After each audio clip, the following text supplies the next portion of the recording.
अशोक जी, एक इस अगर इस पूरे एपिसोड को, पूरे घटनाक्रम को दो हिस्सों में बांट दें। एक में आंदोलन है, फिर एक दौर आता है समझौते का, दबाव का, तिकड़मों का, साम दाम दंडभेद का, और आंदोलन के खत्म होने का।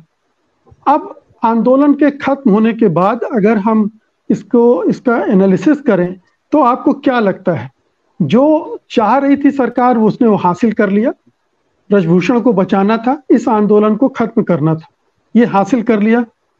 क्या इससे सरकार की छवि पर, सरकार के बारे में जो धारणाएं बनी हुई हैं उस पर कोई असर पड़ा है, या जो गलत धारणाएं थी वो और मजबूत हुई हैं, और ये सरकार या ये नेतृत्व नैतिकता को कहीं किसी उस कसौटी मानता है अपनी राजनीति का, वो और ध्वस्त हुआ है?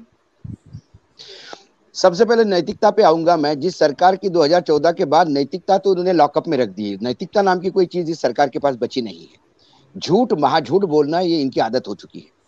अब इसके दो पहलू, जैसा आपने कहा है कि आंदोलन चला और हमारे यहाँ न्यायपालिका में अल्टीमेटली एफआईआर दर्ज हो गई है। अब न्यायपालिका में केस चलेगा, केस 5-10 साल चलेगा। उसके बाद उसकी क्या परिणति होती है, जरूरी नहीं कि हम ये कहें कि न्याय मिलेगा ही नहीं।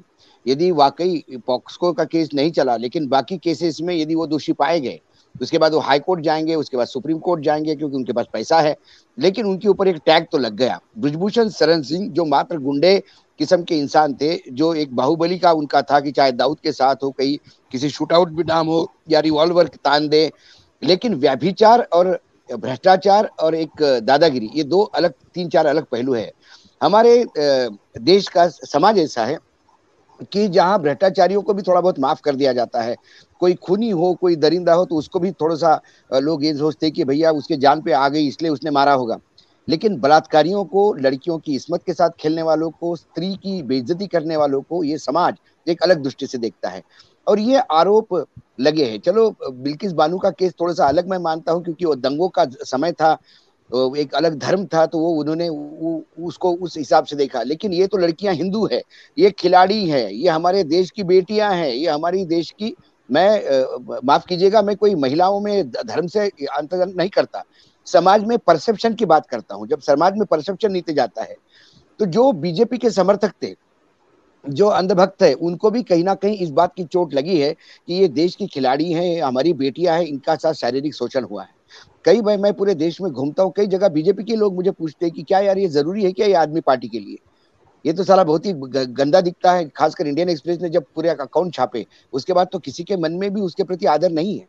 तो देखिए, पार्टी डैमेज हुई है। पार्टी इसको जितना प्रोटेक्ट करेगी उतना डैमेज होगी।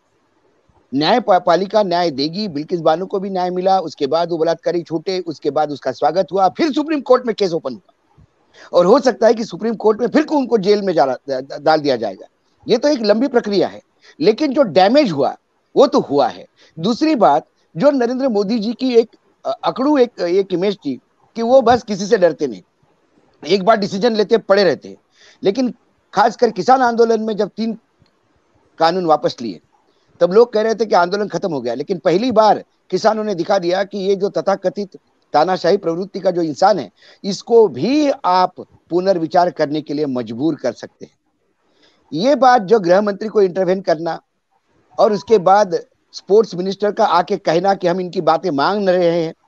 यदि ब्रिजभूषण सिंह को कुश्ती संघ से, महासंघ से और उनके चेले चपाटों को महासंघ से दूर रखा जाता है, ये भी गवर्नमेंट का बैकफुट है, कहीं ना कहीं आया।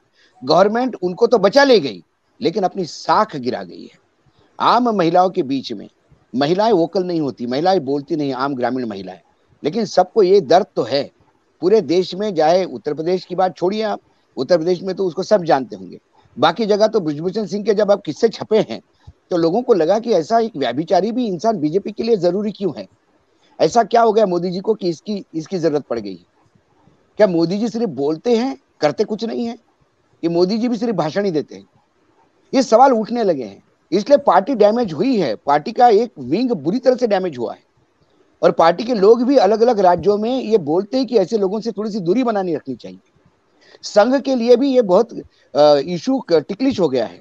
संघ भी आए बाएं भागने लगा है जब ये ब्रिजभूषण सिंह का मामला आता है। तो डैमेज तो हुआ है और बहुत ज्यादा डैमेज हुआ है, क्योंकि ये लड़कियां सामान्य लड़कियां नहीं थी।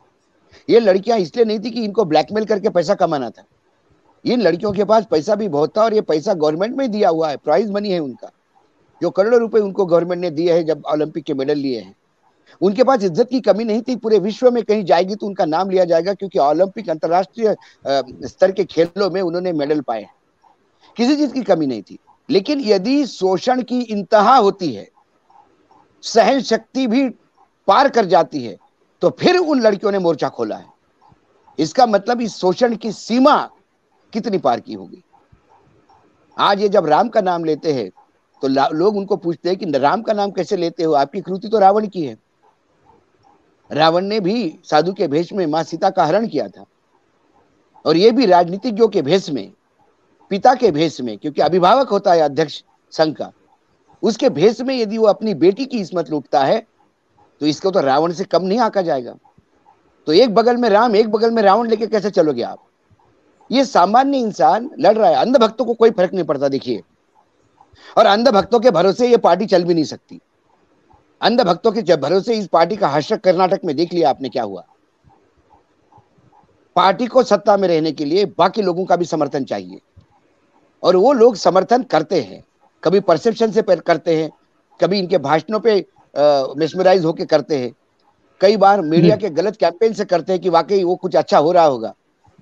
लेकिन इस लड़कियों के मामले में एक तो बात हो गई कि जहां लड़कियों का और स्त्री शक्ति का, स्त्री सम्मान की बात आती है और अपने बाहुबली नेता की बात आती है, तो भारतीय जनता पार्टी बेशरम होकर बाहुबली के पीछे खड़ी होती है और महिलाओं की सुरक्षा, महिलाओं की इज्जत, महिलाओं की बेइज्जती, महिलाओं का न्याय ये भगवान भरोसे छोड़ती है। जी, ये परसेप्शन तो समाज में गया, और आने वाले चुनाव में ये परसेप्शन आपको दिखाई हुई देखेगा। मैं इस बात को मानता नहीं कि ये समाज आंदोलन खत्म हो गया तो चल जाता है। आज इंदिरा गांधी ने इमरजेंसी लगा के इतने साल हो गए, लेकिन इमरजेंसी का दर्द लोगों के मन में है। आज लोग कहते हैं कि इंदिरा गांधी जी की वो एक गलती तो बहुत भयानक थी, तो लोग भूलते नहीं है इस देश में। ठीक है, चुनाव के समय अलग अलग मुद्दे आते हैं, लेकिन इस बार यदि विरोधियों ने इस मुद्दे को ठीक से जिंदा रखा और लगातार इस केस को फॉलो अप करते रहे, तो मुझे लगता है कि भाजपा को इसका खामियाजा भुगतना पड़ेगा।